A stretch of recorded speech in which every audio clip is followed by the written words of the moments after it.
शङ्करांश भूम शङ्करार्यपीठसद्गुरून् शुद्धसत्त्वभासुरान् सुवर्त्मनीतभूसुरान् सर्वभूतसौख्यदान् क्षमाकरान् यतीश्वरान्।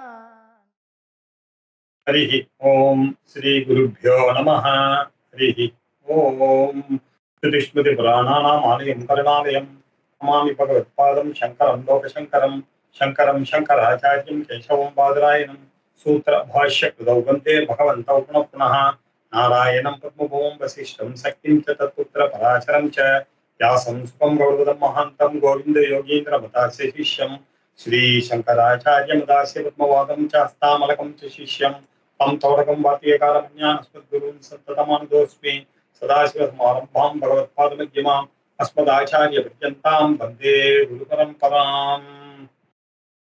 शान्ताकारं भुजगशयनं पद्मनाभं सुरेशं विश्वाधारं गगनसदृशं मेघवर्णं शुभाङ्गं लक्ष्मीकान्तं कमलनयनं योगिहृद्यानगम्यं वन्दे विष्णुं भवभयहरं सर्वलोकैकनाथम्।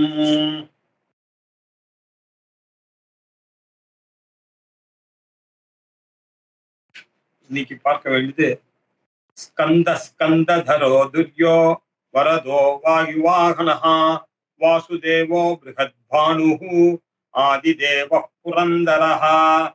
ஸ்கந்த ஸ்கந்ததரோ துர்யோ வரதோ வாயுவாகனஹ வாசுதேவோ ப்ருஹத்பானுஹு ஆதிதேவः புரந்தரஹ। ஸ்கந்தஹ ஸ்கந்ததரஹ துர்யः வரதः வாயுவாகனः வாசுதேவः ப்ருஹத்பானுஹு ஆதிதேவः புரந்தரஹ. இனி 8 நாமாக்களை உடையதாக இந்த ஸ்லோகம் இருக்கு. அதுல ஸ்கந்தஹா அப்படின்னு ஆரம்பிக்கிறது. ஸ்கந்தஹா அப்படின்னாக்க சாதாரணமான அர்த்தத்தை புரிஞ்சுக்கினா ஸ்கந்தம்னா அப்படி பெருகி ஓடுவது அப்படின்னு. ஸ்கந்ததி அப்படின்னாக்க ஓடுகிறது. எது ஓடுகிறது? அப்ப ஸ்கந்தருக்கு என்ன சொல்றது? மகாவிஷ்ணுக்குன்னா அமிர்த பிரவாகம் அப்படின்னு. ஸ்கந்தயதி அமிர்த ரூபேன கச்சதி அப்படின்னு வச்சுக்கலாம். இல்ல வாயு ரூபேன சோஷயதி, வாயு ரூபமாக இருந்து கொண்டு இல்லையா அவர் எல்லாவற்றையும் உலர்த்துகிறார் அப்படின்ற அர்த்தத்துல ஸ்கந்தஹா அப்படின்னு அர்த்தம். இன்னொன்னு ஸ்கந்தஹா அப்படின்னாக்க சேனாபதிஹி ஸ்கந்தஹா அப்படின்னு பேரு. சுப்பிரமணியோ துவாபரே துகலோ வெங்கடநாயகா அப்படின்னு சொல்லியிருக்கு. இப்படி சுப்பிரமணியராக இருந்து கொண்டு இருக்கக்கூடியவர் அப்படின்னு அர்த்தம் இல்லையா. அவர் தான் கலியில வெங்கடேசனாக வந்திருக்கிறார் அப்படின்னு இருக்கிறதுனால ஸ்கந்தன்ற பேரும் அவருக்கு பொருந்தது. அமுதமாக பொழிகிறவர் அப்படின்றதும் பொருந்தது. காற்றுமை எல்லாவற்றையும் உணர்த்துகிறார் அப்படின்றதும் பொருந்துகிறது இல்லையா. எல்லாவற்றையும் அழிக்கிறார், அழிச்சதை திருப்பி உண்டு பண்ணுகிறார் அப்படின்ற அர்த்தத்துல எல்லாவற்றையும் உணர்த்துகிறார் அப்படின்றதும் புரிஞ்சுகிறது. இப்படி ஸ்கந்தஹா. அதுக்கப்புறம் ஸ்கந்ததரஹா. ஸ்கந்தம் தர்மம் பதம் தாரயதி இது ஸ்கந்ததரஹா அப்படின்னாரு. தர்ம பதம் அப்படின்னாக்க தர்ம மார்க்கம். இந்த தர்ம மார்க்கத்தை தாங்கிக் கொண்டிருக்கக்கூடியவர்கள். ஸ்கந்தம் தர்மபதம் தாரயதி இது ஸ்கந்ததரஹா அப்படின்னு சங்கரர் வியாக்கியானம் பண்றார். சரி, ஸ்கந்த ஸ்கந்ததரோ துர்யஹா. துரம் அப்படின்னாக்க வகதி, இந்த உலகத்தையும் மக்களையும் அவர் இந்த பாரத்தை தாங்குகிறார். துர்யஹா அப்படின்னா துரம் அப்படின்னாக்க வகதி அப்படின்னு அர்த்தம்.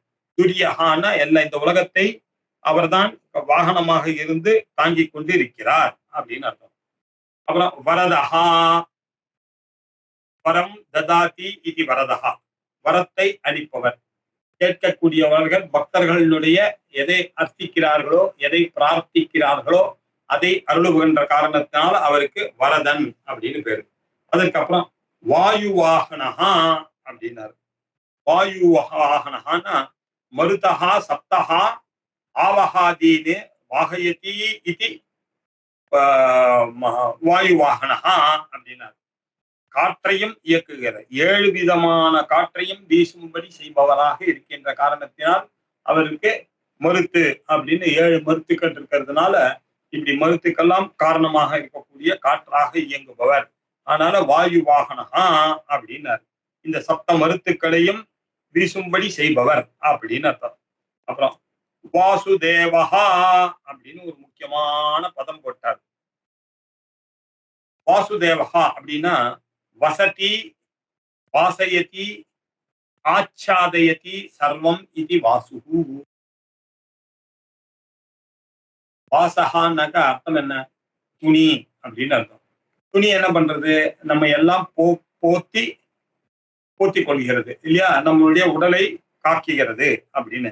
இப்படி வாசயத்தி, ஆச்சாதயத்தி அப்படின்னாக்கா மூடுறது. எப்படி மூடுறது? எல்லாத்தையும் அவருடைய மாயினால சர்வம் இது வாசகா அப்படின்னு, வாசுஹு அப்படின்னு அர்த்தம். எல்லாவற்றையும் அவர்தான் கூறுகிறார் அப்படின்னு அர்த்தம் இல்லையா? ஈசாவாஸ்யம் இதகும் சர்வம், ஈஸ்வராக போற்றி இந்த உலகத்தில் இருக்கக்கூடிய எல்லா பொருளும் ஈஸ்வரன் தான் என்று பார்க்க வேண்டும் அப்படின்னு உபனிஷத் சொல்றத இவர் சொல்றாரு. இப்படி எல்லாரையும் வஸ்திரமாக இருந்து போர்த்தி இருக்கிறார்னா எல்லாருடைய இடத்திலையும் இவர்தான் இருக்கிறார். ஆனால் இவர்தான் மேலாக தெரிகிறார். இவருக்குள்ள எல்லாமே அடக்கம் அப்படின்ற அர்த்தத்துல சொன்னார். இன்னொன்னு வசதி, உள்ளுக்குள்ள எல்லாருடைய ஹிருதயத்திலையும் அவர் வசிக்கிறார். எல்லாருடைய ஹிருதயத்திலும் அந்தர்யாசியாக வசிக்கின்ற காரணத்தினால் வசுஹு. சரி, வாசகா அப்படி வாசுஹு அப்படின்னு அர்த்தம். தீர்க்கத்தை வச்சிருந்தீங்கன்னா வாசுஹு. அது மட்டும் இல்ல, தேவஹா, ஜோதனாத் தேவஹா, இவர் ஒளித்து கொண்டே இருக்கின்ற காரணத்தினால தேவஹா, பிரகாசித்துக் கொண்டே இருக்கிறார். அப்படின்னா என்ன அர்த்தம்? இவரை துதித்தோமானால் மோட்சத்தையும் கொடுக்கக்கூடியவராக இருக்கின்ற காரணத்தினால சர்வதேவ நமஸ்காரஹா ஸ்ரீ கேசவம் பிரதிகச்சதி அப்படின்னு இருக்கார்.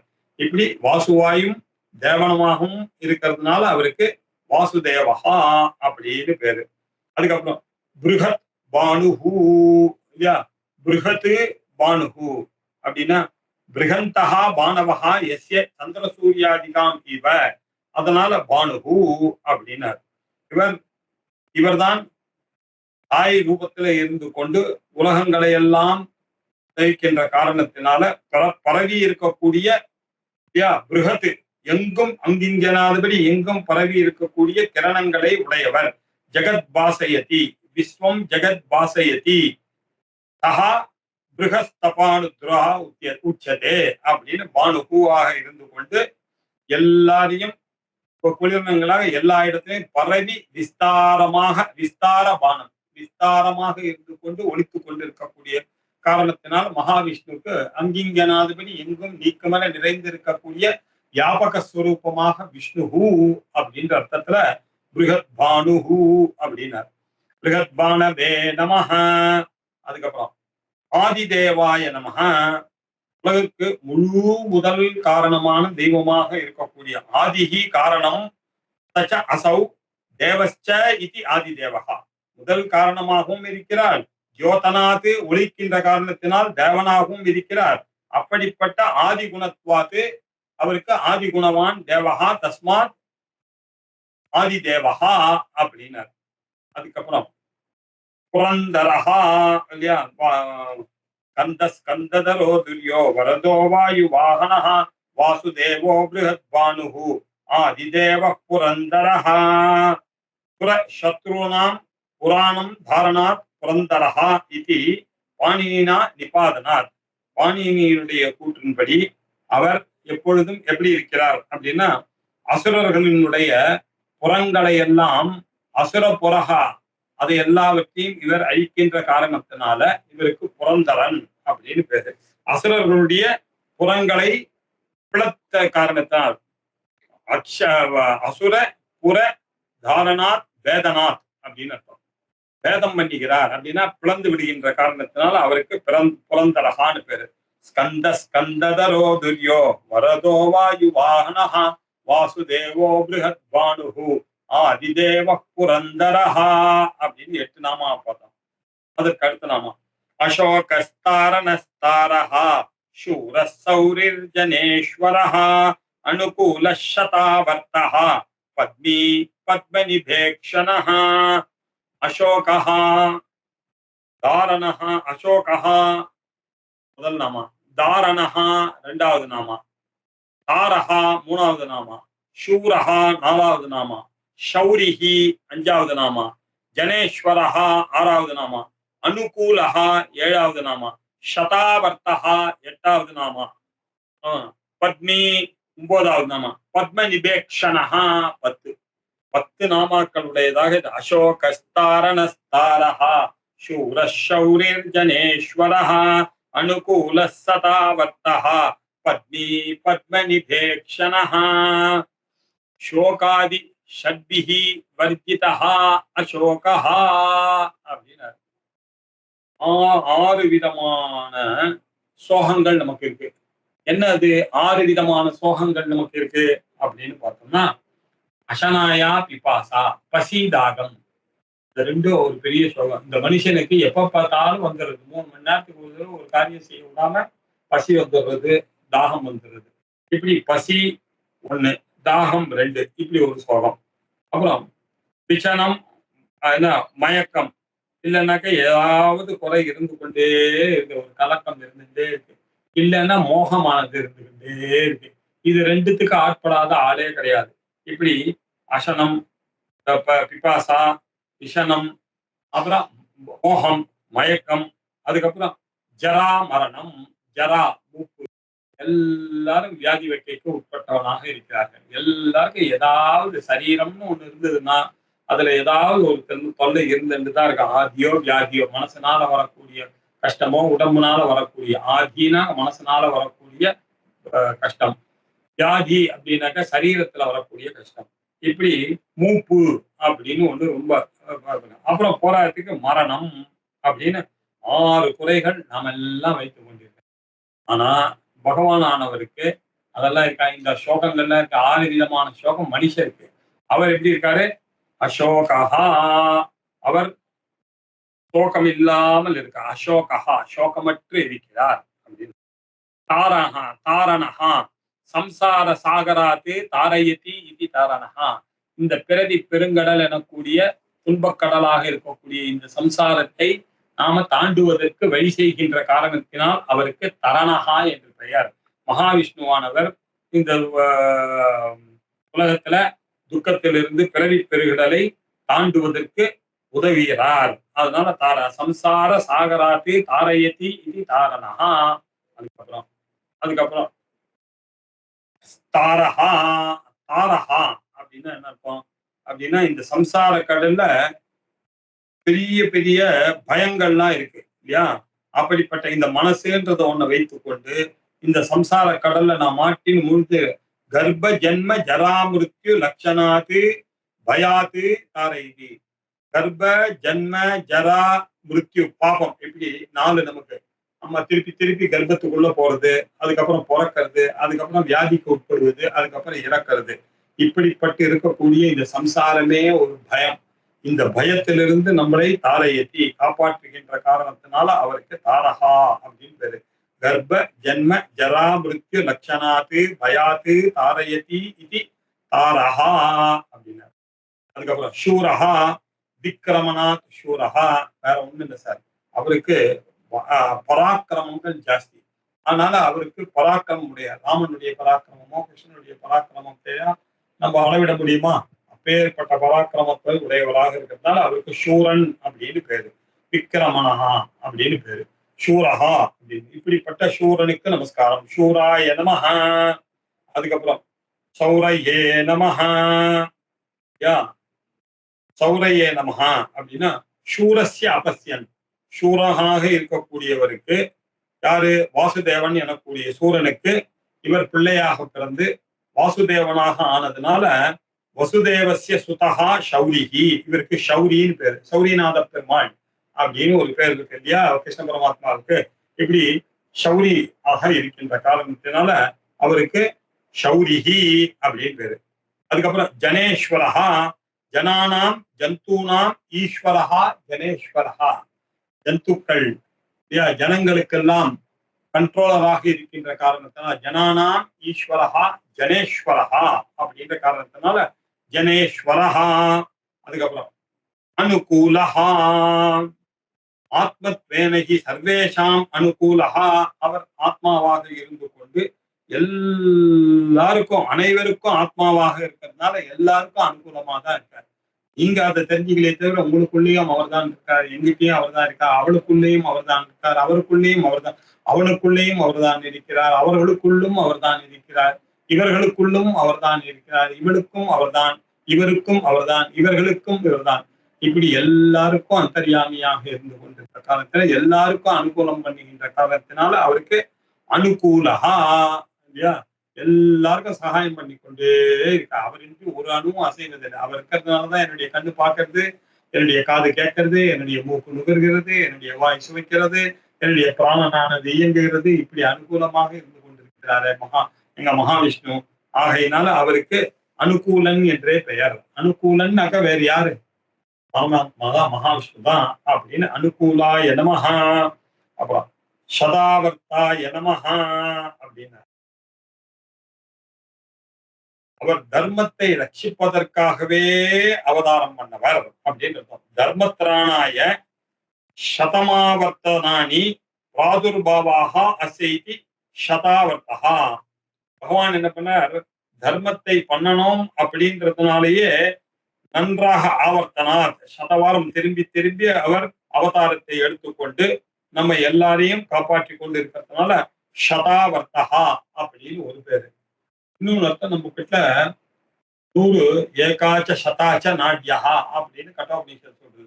100 நாடிகள் இருக்கு. அந்த நாடிகள் ரூபமாக இருந்து பிராணனாக இருந்து நம்மளை எல்லாம் உயிரோடு இயங்க வைத்துக் கொண்டிருக்கக்கூடிய காரணத்தினால சதாவர்த்தகா அப்படின்னு அர்த்தம். அதற்கு பிறகு சதாவர்த்தாய நமஹா பத்மினே நமஹா அப்படின்னா பத்மம் ஹஸ்தே வித்யதே இதி பத்மஹா. பத்மி, பத்மம் எனக்கூடியதை கையில் வைத்துக் கொண்டு இருக்கின்ற காரணத்தினால அவருக்கு பத்மி அப்படின்னு பேரு இல்லையா. பத்மஹஸ்தே வித்யதே இதி பத்மி, அதனால அவருக்கு பத்மின்னு பேரு. அதுக்கப்புறம் பத்ம நிப ஈக்ஷணா, பத்ம நிபே ஈக்ஷணம் திஷா அவஸ்ய திஷௌ அஸ்யா இதி அஸ்யஹா இதி அஸ்யஹா அஸ்ய இதி பத்ம நிபே பத்ம நிபேக்ஷணா அப்படின்னாக்க தாமரை போல இருக்கக்கூடிய பத்மம் நிபம், பத்மத்துக்கு ஒப்பாக இருக்கக்கூடிய ஈக்ஷணம் அப்படின்னாக்க பார்வை அப்படின்னு சொல்றார். கண்கள் உடையவர், தாமரை கண்ணன், செந்தாமரை கண்ணன் அப்படின்லாம் சொல்ற இல்லையா. தாமரை போல 2 கண்களை உடையவராக இருக்கிறதுனால அவருக்கு பத்மநிபேக்ஷணா அப்படின்னு பேரு. அதுக்கப்புறம் அடுத்த ஸ்லோகம் பத்மநாபோ அரவிந்தாட்சா பத்ம கர்ப்ப சரீரபிருத்து. பத்மன்ற வார்த்தை வந்த உடனே பின்னாடியே வியாசருக்கு இப்படி வந்துருக்கு. பத்மநாபோ அரவிந்தாட்சா பத்ம கர்ப்ப சரீரபிருத்து மஹர்திருத்தோ விருத்தாத்மா மகாக்ஷோ கருடத்வஜா. பத்மநாபஹா அரவிந்தாட்சா பத்மகர்ப்பஹா சரீரபிருத்து மஹத்பிஹி ஹிருத்தஹா விருத்தாத்மா மகாக்ஷா கருடத்வஜா அப்படின்னு 9 நாமாக்கள் இங்க வருது. பத்மஸ்ய நாபௌ மத்தியே கர்ணிகாயாம் ஸ்திதஹா இது பத்மநாபஹா.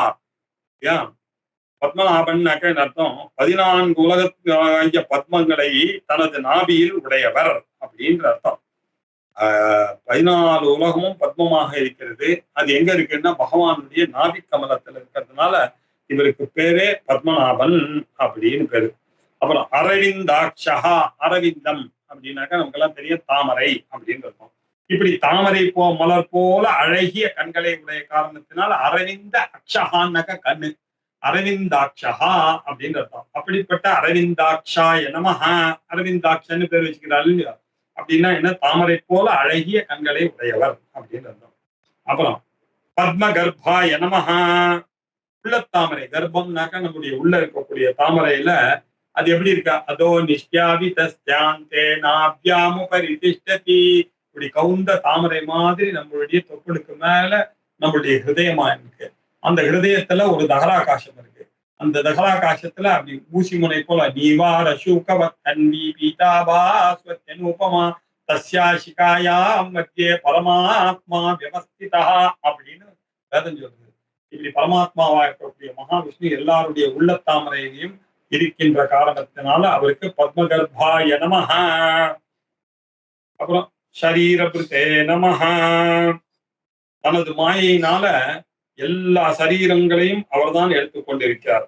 ஆனா அவர் எப்படி இருக்காரு?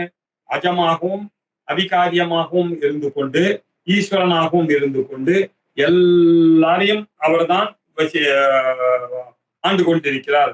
எப்படி ஆண்டு கொண்டிருக்கிறார்? மாயையினால, இல்லையா? இப்படி அன்னமாகவும் பிராணனாகவும் இருந்து கொண்டு பிராணிகளுடைய சரீரத்தை காப்பாற்றி கொண்டிருக்கக்கூடிய காரணத்தினால அவருக்கு ஷரீரபிருத், இந்த சரீரத்தை தரித்துக் கொண்டிருக்கிறவர் என்ற பெயர் வந்தது.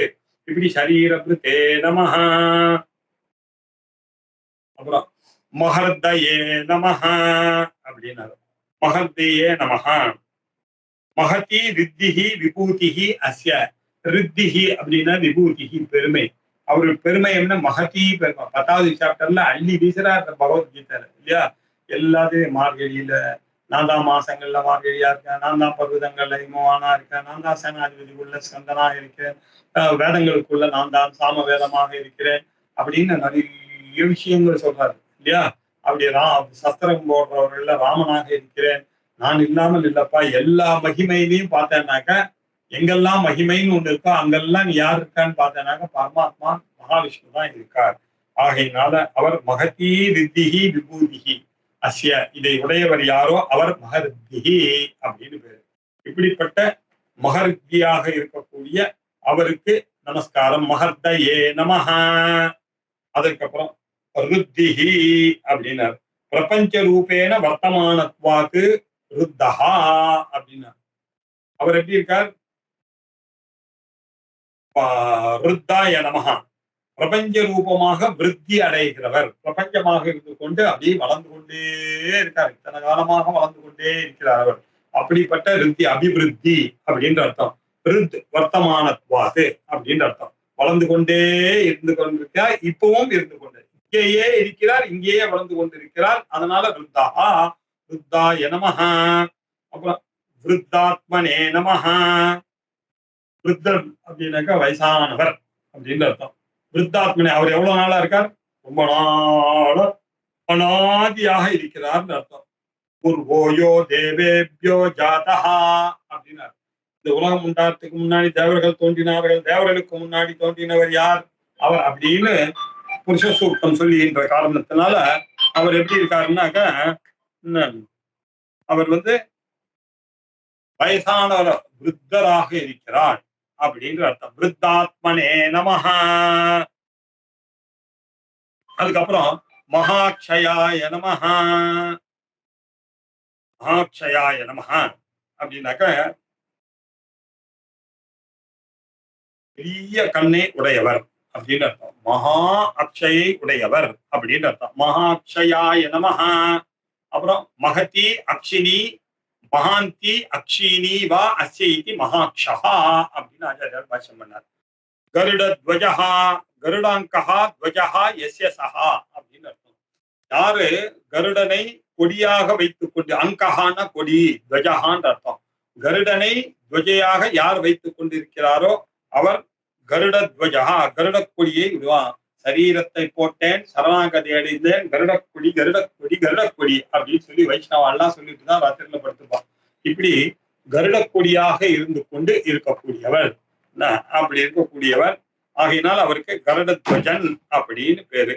பத்மநாபோ அரவிந்தாட்சா பத்ம கர்ப்ப சரீரபிருத் மஹர்திருத்தோ விருத்தாத்மா மகாக்ஷோ கருடத்வஜஹா அப்படின்னு 3 நாமாக்கள் பார்த்திருக்கோம் நம்ம. என்ன? ஸ்கந்த ஸ்கந்ததரோ துர்யோ வரதோ வாயு வாகனஹா வாசுதேவோ பிருஹத் பானுஹு ஆதிதேவ புரந்தரஹா அப்படின்னு பார்த்தோம். அதற்கு பிறகு அசோகஸ்தாரணஸ்தாரஹா சூரஷௌரிர் ஜனேஸ்வரஹா அனுகூலஷதாவர்த்தஹா பத்மி பத்மநிபேக்ஷணஹா பத்மநாபோ அரவிந்தாட்சஹா பத்மகர்ப்ப சரீரபிருத் மஹர்விருத்தோ விருத்தாத்மா மகாக்ஷோ கருடத்வஜஹா அப்படின்னு பார்த்தோம். 10, 19, 8, 27 நாமாக்களை இன்னைக்கு பார்த்து விட்டோம். இதனுடைய அடுத்த கிளாஸ் அடுத்த தடவை பார்ப்போம். ஓம் பூர்ணமத பூர்ணமிதம் பூர்ணாத் பூர்ணமுதச்யதே பூர்ணஸ்ய பூர்ணமாதாய பூர்ணமேவாவசிஷ்யதே. ஓம் சாந்தி சாந்தி சாந்தி. ஹரி ஓம். ஸ்ரீ குருभ्यो நமः. ஹரி ஓம்.